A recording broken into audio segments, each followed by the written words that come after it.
Assalamualaikum warahmatullahi wabarakatuh.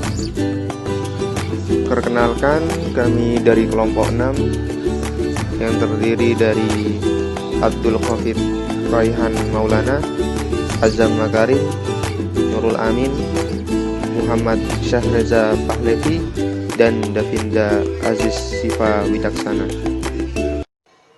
Di sini saya akan menceritakan tentang kisah Sa'labah dan pelajarannya bagi umat Islam. Hingga suatu ketika, saat Sa'labah mulai muak dengan kemiskinan yang dialaminya, ia membujuk Rasulullah agar mendoakannya menjadi orang yang kaya raya. Sa'labah berkata, "Wahai Rasulullah, doakanlah aku agar Allah melimpahkan harta yang banyak kepadaku." Namun permintaan Sa'labah tersebut ditolak mentah-mentah oleh Rasulullah SAW. Rasul menjawab, "Wahai Sa'labah, sungguhnya sedikit jasa sesuatu yang engkau bisa syukuri jauh lebih baik daripada yang banyak namun tidak mampu engkau syukuri. Bukankah engkau memiliki suri tauladan dari Rasulullah yang tidak hidup dengan harta berlimpah?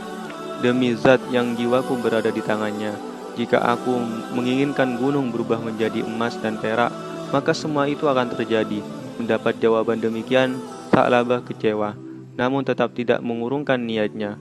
Sa'labah terus mendesak Rasulullah SAW agar mendoakannya menjadi orang kaya. Rasulullah paham benar bahwa seseorang bisa lalai karena harta dunia, sehingga jika Rasulullah mendoakannya, ditakutkan Sa'labah akan ingkar kepada Allah. Sa'labah yang saat itu sangat berambisi menjadi orang kaya, akhirnya mampu meluluhkan hati Rasulullah dengan sebuah janji bahwa ia akan tetap istiqomah di jalan Allah. Akhirnya Rasulullah SAW mendoakannya dan dimilikilah seekor kambing oleh Sa'labah. Hari demi hari kemudian dilalui Sa'labah dengan kesibukan merawat dan mengembangbiakkan kambingnya.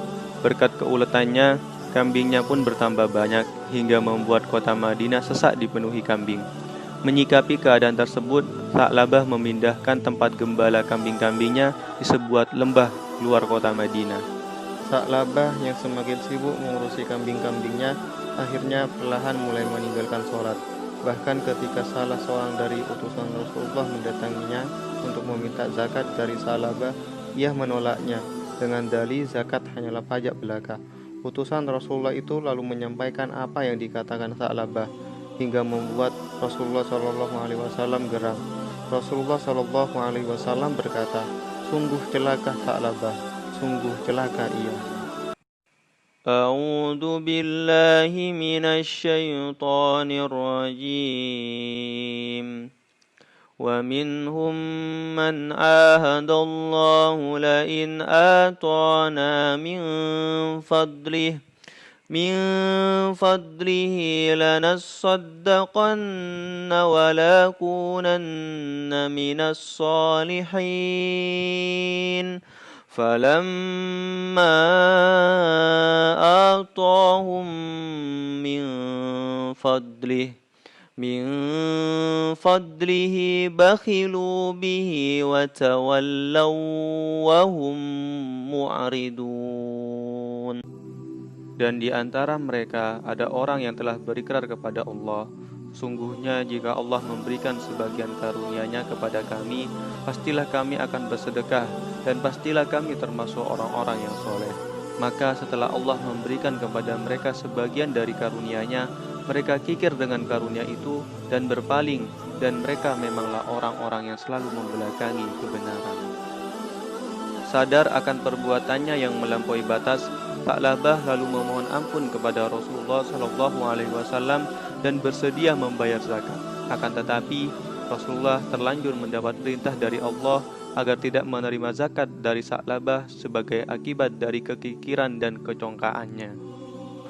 Demikianlah kisah Sa'labah yang kikir sudah diberikan nikmat namun ia tidak menjalankan perintah Allah Subhanahu wa Ta'ala. Semoga kita menjadi manusia istiqomah, mengamalkan apa yang dianjurkan. Ketahuilah bahwa amalan kalian yang terbaik adalah sholat. Hanya itu yang bisa kami sampaikan, kurang lebihnya kami mohon maaf. Wabillahi taufiq wal hidayah. Wassalamualaikum warahmatullahi wabarakatuh.